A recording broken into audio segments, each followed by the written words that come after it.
level lại cái gì đó tu cái khổ bao giờ chứ ngọ tu cái quả đó là gì đấy sẵn sàng lên cái này nó không phải gì cả cái gì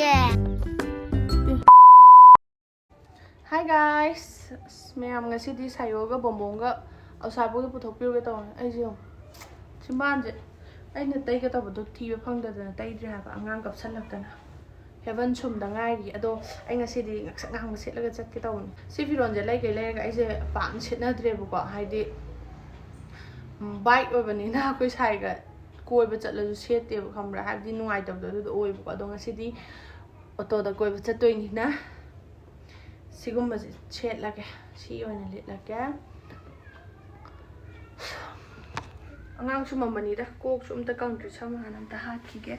Adum blok macam macam tu adum apa ke koi kai tu ini di kang dia ini mall kerana nak pam lagi buka.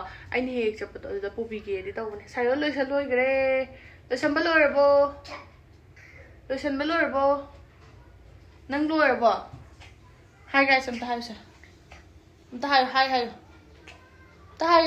guys hayo. Hi guys. Koi bachat ke hayo. Koi chake. Yeng bio hayo. Yeng bio. No. Sayo lo sa maloy gra ai angang ni tumhala min heaven ulak yong ka. Heaven sum gare hozik. Hey zo. Fruit kas. Male horne khoi ma ka. Ngsidre mo sakse. Kang chu loi cha thok pi ra bane. Aku maga heaven ga lehor ni buko ado ai chatlani bombong ga ai ka sayo ga ai nu de aku mau pulap cha cha bane ko heaven ju pura ga khoi ma chat ta tali adu do gi chima ja karai le gram khang de ka nom to re mi ai ka lo ni khang ni do ri ai no chima ni em tay ra tu le pam ga tu am re anh han tay bu do ma le agi không ạ. Mà từ từ anh nhìn thấy cái gì rồi mẹ? Anh biết cái gầm thổ anh em được không? Gầm thổ cái nào? Ấy bùn sập ra. Tay cái nào đó Tay để hàng mà hàng tù à? Biết không phụ rồi.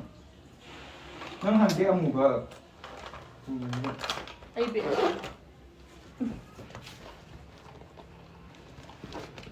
Chỉ lên. Kok se yadre hava pura anh thi jong sinyo ya de firon lisan ma da tai da na firon de sala ga tai ga fa da na sai de goro da thi ni ha firon se sala ki firon se jan ga re sam de ha ta ja da ai sam de smai num to bane hai di ne ko ha tra ju dum ya bu da du oi bane ko ado phatte ha ba gi dum hat pa ne bu ka ado stima jo haujikan winter oi bagi mi ayam loi num torong gani ko ado ai gi on di yam pang di kai gan de bu ai di dum lip balm gum ba jam phajana dum season nei bu ko ado imana bing hawai hekta kar toraga maku ga se khet chet pa do adu mem tek tare bu ko adu na haujik se adu machimang kai gan ba me amam ju leram gani na ko adu na ina adum lip balm gum adum share tor ge bu ko hai akoi gi chin jam na sensitive oi ba skin oi dena ko khoi gi chin ja hai di ma gi skin ja du na yamna kitang khak tat ki bada I or da bado dugum do yam taw bane bu ko aduna dugum su taw dana ba duga season ba su nungai ba lipa ma dum share tor ke bu ko nupi haujikan angang macha laisa macha adum yamna kanani ne khalle bu ko timana dum kai le ba mi yaw ni bu khangbra adum thingnar e bu ko adu ai di pa na kai de do kai ra na yamna ti na kai bu do dum hain taw ha I or ta ba ai su taw galle bu ko ado lip balm phajana season ta ga de adu taw do bane bu ko ado aina ngasai de koi thi ba lip balm da aina share taw ning ba kai na adu na aina share taw ke taw bane bu ko si ki lip balm Himalaya strawberry sign lip care sine bu ko khoi gi chin se yamna healthy oina thamse si je tai ra ga ai thi season na ba yam nungai bu ko ai de mu le ba ani ni lesala thamme bu ko hai de extra ma tham bu do mai dum thamme bu ko aduna sine ai ga se jati just mind taw bane manung da ko tuga texture hape ulake ko machu nung on bi khot pi taw bodo adugum bodo amta on da bane ko koi chimban se yamna nourish orega 100% natural color or bodo adu do oi aduga yam natural oina glossy soft orega ka koi chin se nourish oi han bodo adu do oi high dc saw 100% natural color 100% vitamin E antioxidant yauri ko aduna ne aduga preservative taw amta yaude ko aduga petroleum jelly mineral oil silicone amta yaude ko 100% biodegradable formulation oi ko before after su dum hapcheram ge ꯃꯌꯥꯝ ꯁꯤꯒꯤ ꯂꯤꯞ ꯕꯥꯝꯁꯦ ꯄꯥꯝꯕꯤꯕ ꯌꯥꯎꯔꯒꯗꯤ Nykaa Amazon Flipkart ꯑꯗꯨꯗꯨꯒ ꯍꯤꯃꯥꯂꯌꯥꯒꯤ official website ꯑꯃꯁꯨꯡ ꯑꯦꯞꯇ ꯐꯪꯕꯅꯦꯕꯀꯣ ꯄꯥꯝꯕ ꯇꯥꯔꯒꯗꯤ ꯑꯩ ꯂꯤꯡꯛꯇꯣ ꯂꯣꯏꯅꯃꯛ ꯗꯦꯁꯀ꯭ꯔꯤꯞꯁꯟꯗ ꯍꯥꯞꯆꯔꯝꯒꯦꯕꯀꯣ ꯃꯌꯥꯝꯅ ꯄꯥꯝꯕꯤꯕꯁꯤꯡꯅ ꯑꯗꯨꯝ ꯗꯦꯁꯀ꯭ꯔꯤꯞꯁꯟꯗꯁꯨ ꯁꯣꯏꯗꯅ ꯆꯦꯛ ꯑꯥꯎꯠ ꯇꯧꯕꯤꯔꯣ ꯁꯤꯖꯤꯟꯅꯕꯗ ꯑꯁꯨꯛꯀꯤ ꯃꯇꯤꯛ ꯅꯨꯡꯉꯥꯏ ꯁꯤꯒꯤ ꯂꯤꯞ ꯕꯥꯝꯁꯦ ꯑꯗꯨꯝ ꯁꯤꯖꯤꯟꯅꯕ ꯃꯌꯥꯝꯗꯤ ꯈꯪꯉꯝꯒꯅꯤ ꯍꯥꯏꯅ ꯈꯜꯂꯦꯕꯀോ ꯑꯗꯣ ꯍꯧꯖꯤꯛ ꯆꯠꯅꯕ ꯇꯧꯔꯁꯦ ꯑꯩ ꯆꯤꯟ ꯇꯩꯕ ꯂꯣꯏꯔꯕꯅꯤꯅ ꯁꯤꯇꯪꯅꯦ ꯏꯪꯊꯝꯊꯥꯅꯤꯅꯀꯣ ꯑꯗꯣ ꯆꯠꯂꯁꯦ ꯀꯟꯅ ꯇꯨꯝꯈ꯭ꯔꯦ ꯇꯨ ꯀꯟꯅ ꯇꯨꯝ ꯂꯩꯔꯦ ꯃꯁꯛꯁꯦ ꯌꯦꯡꯉꯣ ꯈꯨꯐꯖꯁꯦ ꯑꯩ ꯏꯆꯥ ꯑꯣꯏꯕꯩꯔꯣ ꯅꯨꯡꯁꯤꯕꯅ ꯂꯣꯏꯔꯦ ꯁꯥꯏꯔꯣ ꯂꯣꯏ ꯂꯣꯏꯁꯜ ꯂꯣꯏꯔꯕꯅꯦ ꯆꯠꯂꯁꯤꯀꯣ ꯃꯌꯥꯝ ꯑꯗꯨꯗꯤ ꯃꯇꯦꯛ ꯑꯗꯨꯝ ꯎꯠꯆꯔꯛꯀꯦ ꯑꯩꯈꯣꯏ ꯁꯥꯏ ꯀꯥꯔꯗ ꯊꯤꯟꯕ ꯂꯥꯛꯑꯝꯃꯦ ꯇꯨ ꯁꯤ ꯁꯥꯟꯅꯧꯒꯦ ꯇꯧꯕꯅꯦ ꯇꯨ ꯑꯩꯈꯣꯏ ꯍꯧꯖꯤꯛ ꯊꯣꯛꯂꯛꯑꯦ ꯃꯌꯥꯝ ꯒꯦꯠ ꯐꯥꯎ ꯈꯣꯡ ꯊꯣꯛꯑꯅꯤꯗꯅꯀꯣ ꯀꯤꯂꯣꯃꯤꯇꯔ 2 ꯃꯈꯥꯏ ꯑꯗꯨꯒ ꯑꯣꯇꯣ ꯇꯣꯡꯉ ꯆꯠꯇꯣꯏꯅꯤ ꯑꯣꯇꯣ ꯗ꯭ꯔꯥꯏꯚꯔꯗꯤ ꯈꯪꯅꯔꯦꯕꯀꯣ ꯐꯣꯟ ꯇꯧꯔꯒ ꯑꯗꯨꯝ ꯂꯥꯛꯀꯅꯤꯕ ꯁꯤ ꯁ꯭ꯇꯦꯁꯟ ꯃꯅꯨꯡ ꯆꯪ ꯌꯥꯗꯕꯩ ꯋꯥꯅꯦ ꯑꯗꯣ ꯕꯣꯝꯕꯣꯝꯁꯤꯗ ꯐꯣꯟ ꯋꯥꯔꯤ ꯁꯥꯗꯨꯅ ꯂꯩ ꯁꯝꯁꯦ ꯆꯣꯠꯂꯤꯅ ꯑꯩꯅ ꯑꯗꯨꯝ ꯊꯥꯗꯣꯛꯑꯕꯅꯦꯕ ꯁꯤ ꯁꯥꯌꯣ ꯐꯨꯔꯤꯠꯇꯣ ꯐꯖꯅ ꯂꯤꯠꯂꯣ ꯍꯥꯏꯕ ꯃꯁꯛ ꯐꯖꯕ꯭ꯔꯥ ꯍꯪꯉꯣ ꯃꯁꯛ ꯐꯖꯩꯌꯦ ꯅꯪ ꯐꯖꯕ꯭ꯔꯥ ꯐꯖꯩꯌꯦ ꯂꯥꯛꯆꯁꯤ ꯂꯥꯛꯑꯣ ꯕꯣꯝꯕꯣꯝ ꯆꯠꯈ꯭ꯔꯦ ꯕꯣꯝꯕꯣꯝ ꯃꯃꯥ ꯈꯨꯠ ꯆꯠꯃ ꯆꯠꯁꯦ ꯃꯌꯥꯝ ꯋꯥꯁꯜꯂꯛꯑꯦ ꯇꯨꯝꯅꯤꯡꯉꯦ ꯍꯥꯏꯕ ꯌꯨꯝꯗ ꯑꯗꯨꯝ ꯂꯩꯔꯝꯃꯁꯨ ꯐꯗꯧꯕꯅ ꯈꯟꯗꯣꯛꯑꯦ ꯈꯜꯂꯛꯄꯣ ꯑꯩꯁꯦ ꯕꯦꯒꯁꯦ ꯑꯣꯏꯅ ꯄꯨꯔꯦ ꯍꯥꯏꯗꯤ ꯏꯟꯖꯥꯡ ꯅꯥꯄꯤ ꯂꯩꯔꯛꯑꯁꯨ ꯈꯤꯇꯪ ꯆꯥꯎꯕꯁꯦ ꯗꯔꯀꯥꯔ ꯑꯣꯏꯔꯦ ꯍꯧꯖꯤꯛꯇꯤ ꯃꯆꯥ ꯃꯁꯨ ꯄꯨꯕꯒꯤ ꯀꯥꯟꯅꯕ ꯃꯇꯥꯡꯗꯣ ꯑꯣꯏꯗ꯭ꯔꯦ ꯂꯥꯛꯑꯣ ꯋꯥꯕ꯭ꯔꯥ ꯍꯥꯏꯌꯣ ꯋꯥꯕ꯭ꯔꯥ ꯚꯤꯗꯤꯑꯣꯗ ꯍꯥꯏꯌꯣ ꯋꯥꯕ꯭ꯔꯥ ꯋꯥꯗꯕ꯭ꯔꯥ ꯍꯥꯏꯌꯣ ꯋꯥꯏ ꯑꯣꯔ ꯋꯥꯗꯦ ꯋꯥꯕ꯭ꯔꯥ ꯍꯥꯏꯌꯣ ꯋꯥꯗꯦ ꯑꯣꯀꯦ ꯒꯨꯗ ꯕꯣꯏ ꯌꯥꯝꯅ ꯁ꯭ꯇ꯭ꯔꯣꯡ ꯑꯣꯏꯕꯅꯤꯀꯣ ꯁꯥꯏꯌꯣꯗꯤ ꯁ꯭ꯇ꯭ꯔꯣꯡ ꯕꯣꯏꯅꯤ ꯅꯠꯇ꯭ꯔꯥ ꯁ꯭ꯋꯥꯏꯁꯦ ꯃꯅꯤꯄꯨꯔꯗꯗꯤ ꯍꯦꯂꯣꯏ ꯊꯣꯛꯑꯦ ꯇꯔꯦꯠ ꯊꯣꯛꯑꯦ ꯑꯇꯣꯝꯕꯤ ꯊꯣꯛꯑꯦꯅ ꯇꯧꯗꯣꯏꯕ ꯃꯐꯝꯅꯦ ꯍꯥꯟꯅꯗꯤ ꯌꯥꯝ ꯁꯣꯡꯉꯝꯕꯅꯦ ꯃꯌꯥꯝ ꯍꯧꯖꯤꯛ ꯂꯣꯏ ꯐꯥꯟꯗꯠ ꯂꯩꯔꯝꯃꯦ ꯇꯨ ꯁꯥꯏꯌꯣꯜ ꯂꯩꯉꯣꯏ ꯁꯥꯟꯅꯕ ꯃꯇꯝꯗ ꯑꯁ ꯇꯩꯖꯣ ꯐꯨꯔꯤꯠ ꯀꯩꯖꯣ ꯑꯁ ꯑꯁꯝꯕ ꯁꯣꯔꯠꯀꯠꯅꯤ ꯃꯌꯥꯝ ꯃꯆꯥ ꯕꯣꯔꯣ ꯍꯤꯛꯑ ꯂꯩꯈ꯭ꯔꯦ ꯊꯧꯔꯤꯁꯦ ꯕꯣꯔꯣꯏ ꯌꯥꯝ ꯄꯥꯜꯂꯦ ꯑꯝꯇ ꯎꯠꯂꯣꯕꯣ ꯕꯣꯔꯣꯏ ꯃꯌꯥꯝꯁꯦ ꯌꯥꯝ ꯑꯦꯛꯁꯥꯏꯇꯦꯠ ꯑꯣꯏꯗ꯭ꯔꯣ ꯎꯕ꯭ꯔꯥ ꯑꯗꯨ ꯑꯣꯏꯔꯁꯨ ꯆꯥꯅꯤꯡꯗꯦꯕ ꯂꯩ ꯌꯥꯝꯅ ꯃꯨꯜꯂꯤ ꯁꯥꯔꯤꯕꯗꯤ ꯅꯠꯇꯦ ꯁꯤꯝꯇ ꯎꯠꯄꯤꯌꯨꯁꯦ ꯁꯥꯏꯌꯣꯟꯗ ꯉꯥꯏꯈꯣ ꯃꯥ ꯍꯦꯛꯀꯦꯕ ꯇꯤꯡꯒꯪ ꯊꯤꯜꯂꯛꯀꯅꯤ ꯅꯥꯕꯅꯤꯀꯣ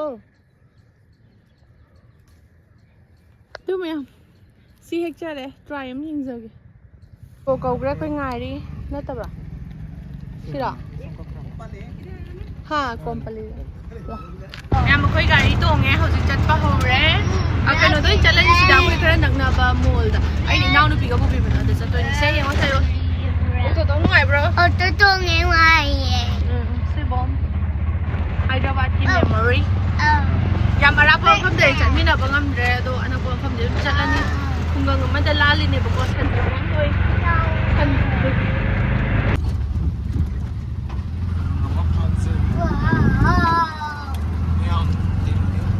South Indian movie. ꯕꯣꯝꯅ ꯊꯅꯒ ꯆꯠꯂꯒ ꯁꯤꯗ ꯁꯝꯖꯜꯂ ꯆꯠꯂꯦꯅ ꯈꯜꯂꯣ ꯅꯪ ꯃꯤꯍꯨꯟ ꯁ꯭ꯋꯥꯏ ꯂꯥꯎꯅꯤ ꯍꯥ South Indian movie.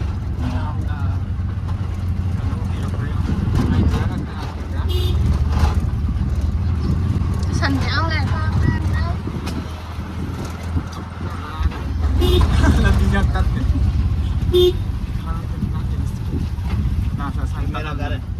ꯌꯦ ꯇ꯭ꯔꯦꯟ ꯂꯥꯛꯇꯣꯔꯦ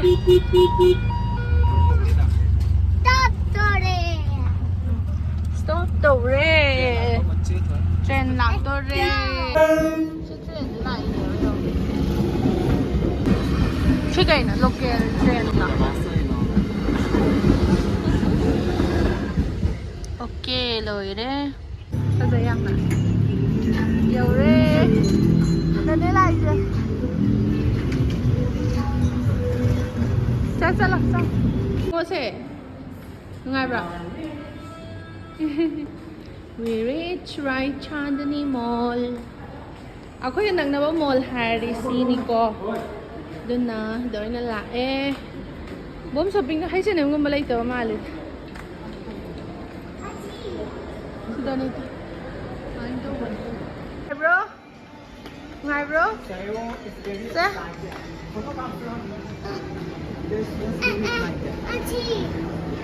ꯁꯤꯅꯦ ꯑꯩ ꯉꯍꯥꯟꯒꯩ ꯐꯖꯅ ꯑꯝꯇ ꯅꯝꯗꯕꯅꯦꯕꯀꯣ ꯍꯥꯏꯗꯤ ꯑꯩꯉꯣꯟꯗ ꯇꯟꯕꯗꯣ ꯁꯤ ꯇ꯭ꯔꯦꯟ ꯆꯠꯂꯦ ꯇꯨ ꯇ꯭ꯔꯦꯟ ꯇꯣꯡꯒꯦꯔꯣ ꯑꯍꯟꯗꯤ ꯇꯣꯡ ꯌꯥꯗꯕ ꯃꯥꯜꯂꯤꯀꯣ ꯋꯥ 양 사람이 이렇게 많이 뛰어봐.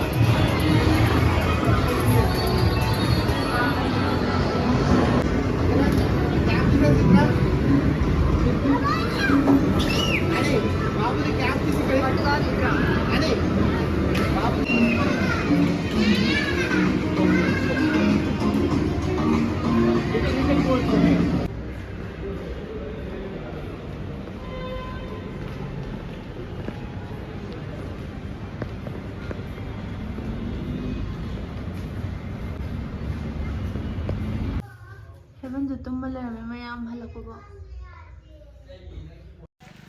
mayam lipstick je kitang ngangthokre ngasa se singchan bala ine ingdamda gi matamda sida leibado yam ka hena ingmabudi nate ingdi dum inge mapana de inge mungda de ingde bako do khoi sai singjan ba hogre ibani la ine tu hai da singjan ba akang akang mayam le khara kang ma te ne le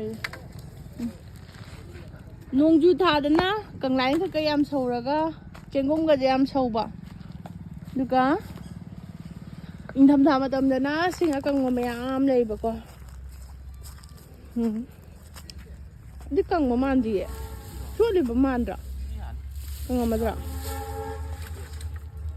kang bra Kang ini kan? Si sing hape the poor chalani khoi quarter se lai re ai ya ma vai ka tik to chalo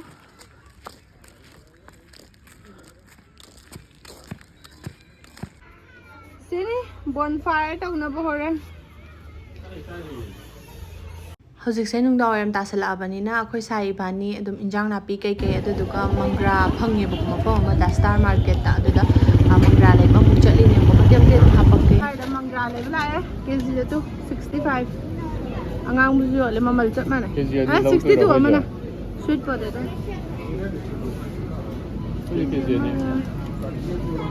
pilap to boy na khan Hoi sa bu ko na du sa.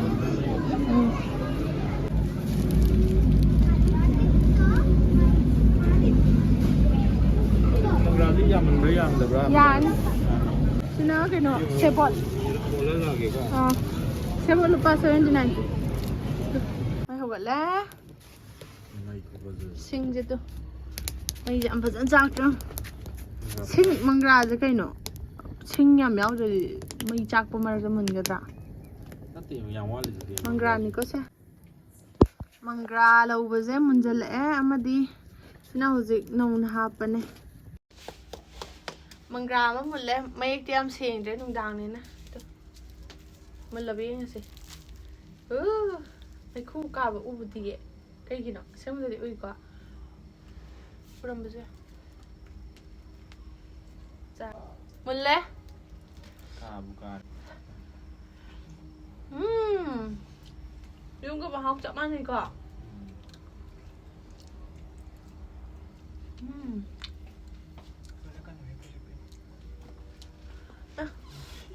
Đầm đà này ha, bom nói chứ.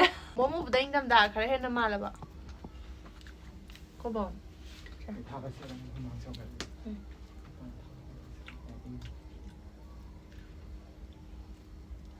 Sumaina mangra ga lawraga chaba je yum yam ningjang yam sumaina chada yam kuire ko mangra chada ba yam thina kuire yum daga punga daga tawraga lawra chaba do adugumba do chada ba kuire ado mahau je chap manai ngasi di am nungai sumaina ga chaba je haidi yum da leiba gi mong daga tawraga yam nuksirak bodo adu do fawe koi wari sana sana ga mangra chaba je lore video je ngasi gi di swai da loisalage mayam mathang video dong thing se